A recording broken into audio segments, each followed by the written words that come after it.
পাহাড়ের উপরে দাঁড়িয়ে আছি, দেখো কত সুন্দর ভিউ। এখন বাজে কটা, দেখি কটা বাজে, দেখো 3টে বাজে, 3টে 5। ওই দেখো লেক, এদিকে এখানেই কোথাও আশেপাশে আমার বাড়ি আছে। সুন্দর জায়গাটা, একটু বেরিয়েছি, তাই বড়কে বললাম যে একটুখানি দাঁড়াও, এই জায়গাটা একটুখানি ভিডিও করে নিই, তাই তোমাদের সাথে শেয়ার করছি এই ভিডিওটা। কবে পোস্ট করবো জানি না, গুড আফটারনুন বলে রাখি।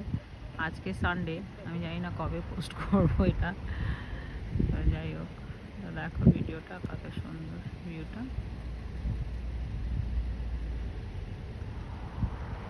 সামারটা সত্যি সুন্দর। আজকে আমাদের ছুটি, তাই এরকম আমরা ছুটি থাকলে আমি আর আমার বর বেরিয়ে যাই।